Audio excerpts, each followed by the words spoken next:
CBI का पंजा, दुर्गेश पर शिकंजा। क्योंकि जिस तरीके से आज आम आदमी पार्टी के नेता दुर्गेश पाठक के घर पर सीबीआई का छापा पड़ा, छापेमारी जो है वो अलग मुद्दे को लेकर की गई, लेकिन सियासत इसमें अलग मोड़ दी गई गुजरात चुनाव को लेकर। क्योंकि जिस तरीके से आज आपके नेता के घर पे छापेमारी हुई और दावा ये, जानकारी ये मिल रही है कि दरअसल जो ये छापेमारी है वो विदेशी फंडिंग को लेकर की गई। लेकिन जो आपके नेता है वो बार बार ये कह रहे हैं दरअसल कि जिस तरीके से गुजरात में चुनाव होने हैं, चुनाव से पहले दुर्गेश पाठक को अहम जिम्मेदारी दी गई है, उसको लेकर ये बीजेपी बौखलाई हुई है, लिहाजा यहाँ पर कार्रवाई चल रही है और छापेमारी चल रही है। तो देखिए, जो आपके नेता है उनकी मुश्किलें जो है एक एक करके बढ़ती भी दिखाई दे रही। जिस तरीके से पहले आप याद करिए अरविंद केजरीवाल, मनीष सिसोदिया, सत्येंद्र जैन, संजय सिंह से लेकर अब दुर्गेश पाठक पर जो सीबीआई का शिकंजा है वो कसता जा रहा है। और आज सुबह 7 बजे ही सीबीआई छापेमारी के लिए दुर्गेश पाठक के आवास पर पहुंची। छापेमारी की गई, तमाम सबूत दस्तावेज खंगालने का प्रयास किया गया और ये पूरा का पूरा जो मामला है, जो छापेमारी का जो कारण है वो बताया जा रहा है फंडिंग को लेकर, विदेशी फंडिंग को लेकर। तस्वीर भी निकल के सामने आ गई, तस्वीर दिखाते हैं आपको। देखिए छापेमारी की, जब देखिए यहाँ पे आप नेता दुर्गेश पाठक के घर पे सीबीआई की टीम पहुंचती है और ये जो टीम है सीबीआई की जो पहुंचती है दुर्गेश पाठक के घर पे, तो तमाम जो उनके लैपटॉप है, सामान है, चीजें हैं, इसके अलावा वो यहाँ पर खंगाले जाते हैं। हालांकि जो आपके नेता है उनकी ओर से सीबीआई रेड के साथ ही बयानबाजी शुरू हो गई। आतिशी हो, चाहे संजय सिंह हो, चाहे सौरभ भारद्वाज, सबकी ओर से यही कहा गया दरअसल कि ये जो छापेमारी है ये गुजरात चुनाव से प्रेरित है। और जिस तरीके से गुजरात में चुनाव होने हैं, दुर्गेश पाठक को वहां का सहप्रभारी बनाया गया है, इसी वजह से बीजेपी के जो नेता है वो बौखला गए हैं, डरे हुए हैं और इसलिए छापेमारी करवाई जा रही है। तो एक एक करके जो आपके नेता है उन पर शिकंजा जो है कसता चला जा रहा है, वो आप भी देख रहे होंगे। लेकिन मुश्किलें बढ़ी हुई है फिलहाल दुर्गेश पाठक की कि आज सीबीआई की छापेमारी उनके घर पर हुई। आप नेता के अगर बात की जाए तो विदेशी चंदे की धांधली के आरोप में यहाँ पे छापेमारी हुई है और यही वजह कि जो जब रेड पड़ी तो सियासत में जम के हुई। एफसीआरए के तहत कल केस दर्ज किया गया था, विदेशी फंडिंग का ये पूरा का पूरा मामला है। केस में आप नेता दुर्गेश पाठक जो है वो यहाँ पे इनका भी नाम शामिल है। आरोप यह है कि विदेशों से चंदा जुटाया गया और इसको अपने व्यक्तिगत उपयोग के लिए इस्तेमाल किया गया।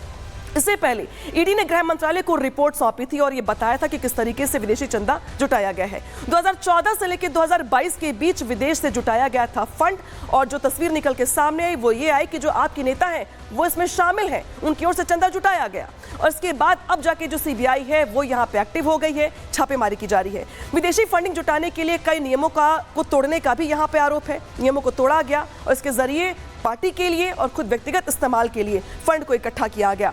आप नेताओं पर विदेशी फंड के निजी उपयोग का भी आरोप लगाया गया है। यानी कि जो नेता है उन्होंने फंड को तो इकट्ठा किया ही, लेकिन उसका इस्तेमाल यहां पर किया गया उनकी ओर से यहां पे निजी उपयोग के लिए। तो देखिए जिस तरीके से यहां पर जो आपके नेता है उनकी मुश्किलें बढ़ रही हैं, दुर्गेश पाठक शिकंजे में है और यहां पे सीबीआई की रेड उनके घर पर पड़ी, तमाम जो सबूत है खंगालने का प्रयास किया गया। और ये देखिए अब तस्वीर दिखाते हैं आपको, जब छापेमारी के बाद जो सीबीआई की टीम है वो घर से बाहर निकलती है, सभी के हाथों में कागज है, फाइलें हैं, दस्तावेज हैं जो निकाले गए हैं घर से। उनके बाद जो टीम है वो यहां से रवाना होती है। सुबह 7 बजे का वो वक्त होता है जब सीबीआई की टीम पहुंचती दुर्गेश पाठक के घर पे। इसके बाद छापेमारी के बाद यहां पर छापेमारी के बाद जिस तरीके से टीम बाहर निकलती है, हालांकि कोई बयानबाजी नहीं होती है, कोई बयान नहीं दिया जाता, लेकिन आपके नेता इसे बीजेपी जो है वो कह रही कि दरअसल करप्शन करोगे तो बचोगे नहीं। लेकिन जो आपके नेता हैं वो ये कह रहे हैं दरअसल कि ये बदले की राजनीति है, इसलिए आपके नेताओं को चुन चुनकर टारगेट किया जा रहा है। विदेशी फंडिंग का शक है। यहाँ पे सुबह 7:30 बजे पहुंची थी सीबीआई की टीम। सीबीआई टीम में 5 अधिकारी शामिल थे। 3 घंटे से ज्यादा यहाँ पे सर्च ऑपरेशन चलाए गए। छापेमारी जो थी वो 3 घंटे की थी। तमाम सबूत खंगाले गए। कई लोगों के आधार कार्ड यहाँ बरामद किए गए, इलेक्ट्रॉनिक सामान, इसके अलावा जो दस्तावेज है वो भी यहाँ से बरामद किए गए। यानी कि छापेमारी में प्रयास ये किया गया कि जिस तरीके से निजी इस्तेमाल के लिए फंड इकट्ठा किया गया है उसके से जुड़े सबूत जो है यहाँ पे निकाले जाए। और यही वजह है कि फिलहाल यहाँ पे सियासत हाई हो गई है। हालांकि छापेमारी के बाद जो दुर्गेश पाठक है उनकी ओर से बयान जारी किया गया और क्या कुछ कहा गया छापेमारी को लेकर, सुनवाते हैं आपको। मेरे घर पर सीबीआई की टीम आई थी। मेरा ख्याल है 3 से 4 घंटे उन्होंने मेरे 2 कमरों के घर में खूब छानबीन की। उन्हें कुछ मिला नहीं। जाते जाते वो 15-20 आधार कार्ड की फ़ोटो स्टेट थी, कॉपी थी, वो लेके गए। और मेरा ख्याल है 5 से 6 लोग थे। खूब अच्छे से जांच की उन्होंने, एक एक चीज़ देखा। क्यों आए थे, किस केस के में आए थे, इसका मुझे आइडिया नहीं, ना उन्होंने बताया। तो सुना आपने दुर्गेश पाठक को, जो कि ये कह रहे दरअसल कि ये जो पूरा का पूरा मामला है वो राजनीति से प्रेरित है, चूंकि उन्हें प्रभारी बनाया गया है गुजरात का, इसलिए जानबूझकर परेशान किया जा रहा है। लेकिन असल मामला क्या है ये जानना आपके लिए बेहद जरूरी है। दरअसल देखिए, फर्जी दस्तावेजों का इस्तेमाल और विदेशी फंडिंग का यहाँ पे जाल जो है वो साफ साफ दिखाई देता है। विदेशी चंदे के इस्तेमाल और मैनेजमेंट को कंट्रोल करने वाला जो कानून FCRA, वो यहाँ पे इसके तहत मुकदमा दर्ज किया गया है। कानून का मुख्य उद्देश्य है कि विदेशी फंड्स का दुरुपयोग ना हो, इसके लिए बाकायदे कानून बनाया गया, उसी के तहत मुकदमा दर्ज भी किया गया है। विदेशी फंडिंग का उपयोग केवल सही उद्देश्यों के लिए किया जाए, ये भी यहाँ पे कहा गया है। विदेशी चंदे का उपयोग भारत की संप्रभुता के खिलाफ नहीं हो, इस कानून के तहत ये प्रावधान है। विदेशों से फर्जी पहचान और दस्तावेज के जरिए जो है चंदा लिया गया, ये यहाँ पर आरोप लगाया जा रहा है। इसके अलावा देखिए, चंदा देने वालों की पहचान को यहाँ पे छिपाया गया है और ये भी साफ साफ दिखाई दे रहा है। कुल 155 विदेशियों ने 1 करोड़ रुपए से ज्यादा यहाँ पे चंदा दिया है, यानी कि जो विदेशी लोग वहां रहते हैं उनकी ओर से फंड इकट्ठा किया गया है, ये आरोप लगाए जा रहे हैं। लेकिन उनके घर, उनके फंड में ट्रांसफर किए गए 55 पासपोर्ट नंबर्स जो है वो यहाँ पे इस्तेमाल किए गए, जिसके जरिए फंड ट्रांसफर किया गया है। कई बार एक ही पासपोर्ट नंबर से अलग अलग लोगों को इन्हें यहाँ पे चंदा दिया है, कई पासपोर्ट इस्तेमाल किए हैं, लिहाजा फॉर्जरी साफ साफ दिखाई दे रही है।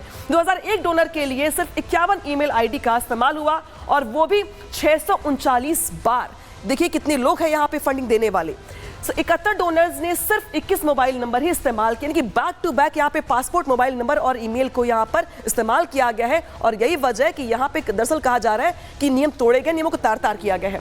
75 लोगों ने 15 क्रेडिट कार्ड से करीब 20 लाख करोड़ रुपए का चंदा दिया है, ये चंदा इकट्ठा किया गया है। कनाडा के 19 नागरिकों से यहाँ पे 51 लाख रुपए आए हैं, जिसकी जानकारी सही रूप से दर्ज नहीं करवाई गई, यानी कि रिकॉर्ड में सही जानकारी जो है वो नहीं शामिल की गई है। एक कनाडाई नागरिक ने आपकी वेबसाइट के जरिए सीधा चंदा भेजा है। तो देखिए चंदा कैसे यहाँ पे इकट्ठा किया गया है, पासपोर्ट इस्तेमाल किया गया डबल। इसके अलावा क्रेडिट कार्ड हो, चाहे आधार कार्ड हो, चाहे वो बाकी जो चीजें हो, वो यहाँ पे जिस तरह से इस्तेमाल की गई हैं, शायद यही वजह है कि अब जो आपके नेता है वो सवालों के घेरे में है। सवालों के घेरे में होने के बाद जो कार्यवाही है वो भी यहाँ पे देखने को मिल रही है। जिस तरीके से यहाँ पे देखिए कार्यवाही हुई, इसके बाद राजनीति शुरू हो गई। आतिशी देखिए, आतिशी ने सबसे पहले पोस्ट करके सवाल खड़े किए इस कार्रवाई को लेकर के। उनकी ओर से बाकायदे पोस्ट किया गया और पोस्ट करके बीजेपी पर आरोप लगाया गया और कहा गया कि बीजेपी डर से निकली हुई है और साजिश है ये जो रेड है, और यही वजह है कि अब इसको लेकर के जो आपकी नेता है वो इसे गुजरात चुनाव की ओर मोड़ते हुए दिखाई दे रहे हैं। उनका ये कहना है कि बीजेपी डरी है, इसीलिए रेड पड़ी है। रिपोर्ट दिखाते हैं आपको इससे जुड़ी।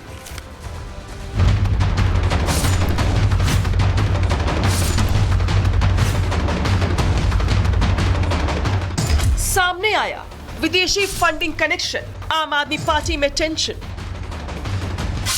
फंडिंग में घपलेबाजी का शक, क्या गिरफ्तार होंगे दुर्गेश पाठक?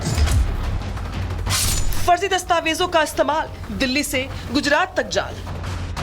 अरविंद केजरीवाल, मनीष सिसोदिया, संजय सिंह और सत्येंद्र जैन के बाद अब दुर्गेश पाठक पर भी एजेंसियों का शिकंजा कसता जा रहा है। मामला है विदेशों से फर्जी पहचान और दस्तावेज लगाकर चंदा लेने का। आरोप लगा है कि चंदा देने वालों की पहचान आम आदमी पार्टी ने छिपाई और अब एक्शन हुआ CBI का। दरअसल पिछले साल जांच एजेंसी ने ED को जानकारी दी थी कि आम आदमी पार्टी के कुछ नेताओं के बैंक अकाउंट में विदेशी फंडिंग के सबूत मिले हैं, जिसमें दुर्गेश पाठक का नाम भी शामिल है। इतना ही नहीं, इन नेताओं ने डोनर्स के नाम को भी छिपाया, जिससे ये सामने नहीं आ सके कि आम आदमी पार्टी के किन नेताओं को विदेशी फंडिंग आखिर कौन दे रहा है। जांच में यह भी सामने आया कि साल 2016 में कनाडा में हुए एक इवेंट में आम आदमी पार्टी के तत्कालीन विधायक दुर्गेश पाठक ने निजी उपयोग के लिए विदेशी फंड इकट्ठा किया था। और यही वजह है कि अब CBI ने दुर्गेश पाठक और कपिल भारद्वाज के खिलाफ FCRA के तहत मुकदमा दर्ज किया। जांच में यह भी सामने आया कि 22 नवंबर 2015 को आपने कनाडा के टोरंटो में एक कार्यक्रम आयोजित किया। कार्यक्रम में आपके तत्कालीन विधायक दुर्गेश पाठक मौजूद थे। इसी कार्यक्रम के जरिए करीब 15,000 कनेडियन डॉलर इकट्ठा किए गए। जांच की तो सामने आया कि विदेशी फंडिंग में डोनर का नाम छिपाकर गड़बड़ी हुई। इसके बाद 30 जनवरी 2016 को कनाडा के ही टोरंटो में एक कार्यक्रम और आयोजित किया गया। इस कार्यक्रम में डोनर्स ने आम आदमी पार्टी को $11,786 डोनेट किए। जिसमें से $3,821 को कार्यक्रम के खर्चे के तौर पर दिखाया गया, जबकि $7,955 कैनेडियन आपके अकाउंट में वॉलंटियर्स के पासपोर्ट के जरिए भेजा गया। इस अमाउंट को इस तरह से दिखाया गया कि इवेंट में शामिल 200 लोगों ने यह अमाउंट डोनेट किया है। इतना ही नहीं, रिपोर्ट के मुताबिक भगवान तूर नाम के शख्स के जरिए भी इन नेताओं को करीब $29,000 भेजे गए थे, जिसके बाद ये भी आरोप लगा कि आम आदमी पार्टी ने आप ओवरसीज इंडिया नाम का एक नेटवर्क बनाया था, जिसमें अमेरिका, कनाडा और ऑस्ट्रेलिया जैसे देशों के वॉलंटियर्स शामिल थे और इसी नेटवर्क के जरिए विदेशी फंड जुटाया गया। ये पैसा आपके नेताओं को सीधे भेजा गया, जो कि FCRA का उल्लंघन है। हालांकि आम आदमी पार्टी के दावा करती है कि विदेशी फंड सिर्फ ऑनलाइन पोर्टल और चेक के जरिए ही मिला है, लेकिन जांच में कुछ और ही सामने आया, जिसके बाद अब CBI के एक्शन को लेकर राजनीति तेज है। जहां एक और आम आदमी पार्टी के नेता इस छापेमारी को गुजरात चुनाव से जोड़ रहे हैं, तो वहीं दुर्गेश पाठक भी बीजेपी पर आम आदमी पार्टी को खत्म करने का आरोप लगा रही हैं। पूरी दुनिया में ये पता है कि भारतीय जनता पार्टी इलेक्शन इसलिए जीतती है क्योंकि वो अपोजिशन को खत्म करना चाहती है।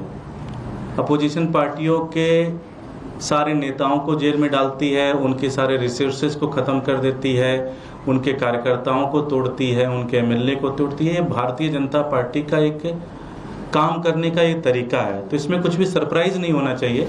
आप नेता आरोप लगा रहे हैं कि दुर्गेश पाठक को गुजरात का सह प्रभारी बनाने की वजह से बीजेपी के लोग परेशान हैं, इसलिए एजेंसियों का इस्तेमाल किया जा रहा है। दुर्गेश पाठक के घर CBI भेजने के पीछे की वजह क्या है? दुर्गेश पाठक को अरविंद केजरीवाल जी ने गुजरात में संगठन को मजबूत करने की जिम्मेदारी दी। वहां उन्होंने कुछ काम शुरू किया, मीटिंगें शुरू की, कार्यकर्ताओं के साथ बैठ के शुरू की, गांव-गांव में पार्टी कैसे मजबूत होगी इस बात की योजना बनाई। पिछली बार हमें 14% वोट मिला था, 5 विधायक हमारे जीत के आए थे। और उसके बाद जब आम आदमी पार्टी एक उम्मीद के तौर पे गुजरात में अपना संगठन बढ़ा रही है और उसकी जिम्मेदारी दुर्गेश पाठक को दी गई, तो आज आपने धमकाने के लिए CBI भेज दी। गुजरात के सह प्रभारी दुर्गेश पाठक जी के यहाँ CBI की रेड ये साफ बताती है कि बीजेपी बौखलाई हुई है। बीजेपी को ये साफ नजर आ गया कि ये लोग दिल्ली का बदला गुजरात में लेने वाले हैं, इसलिए उन्होंने अपनी गंदी चाल चली है। दुर्गेश पाठक जी के यहाँ CBI को भेजना सिर्फ और सिर्फ बीजेपी की बौखलाहट है। हालांकि बीजेपी के नेता आम आदमी पार्टी के नेताओं को लालू यादव से भी ज्यादा भ्रष्टाचारी बता रहे हैं। आरोप लगा रही हैं कि आम आदमी पार्टी चंदा चोर पार्टी है। आम आदमी पार्टी तो चंदाखोर पार्टी है। दुर्गेश पाठक ये वो व्यक्ति हैं जिन्होंने अपनी ही पार्टी के चंदे के पैसे को भी चोरी करने का काम किया है। और अगर जांच एजेंसी काम कर रही है तो इनको एतराज़ क्यों है? लेकिन मैं अरविंद केजरीवाल को बधाई देता हूं कि 10 तरह की चोरियां घोटाले इस पार्टी ने किए हैं, लेकिन अपनी ही पार्टी के चंदे को खाने वाले ये चंदाखोर, ये तो लालू यादव से भी ज्यादा भ्रष्ट निकले हैं। बीजेपी तो आरोप लगा रही है, लेकिन करीब 4 घंटे तक चली जांच में CBI की टीम ने दुर्गेश पाठक का बयान तो दर्ज किया ही है, साथ ही तमाम दस्तावेजों और इलेक्ट्रॉनिक गैजेट्स भी बरामद किए हैं, जिसके बाद अब अंदेशा जताया जा रहा है कि CBI जल्द ही पूछताछ के लिए दुर्गेश पाठक को हेडक्वार्टर बुला सकती है।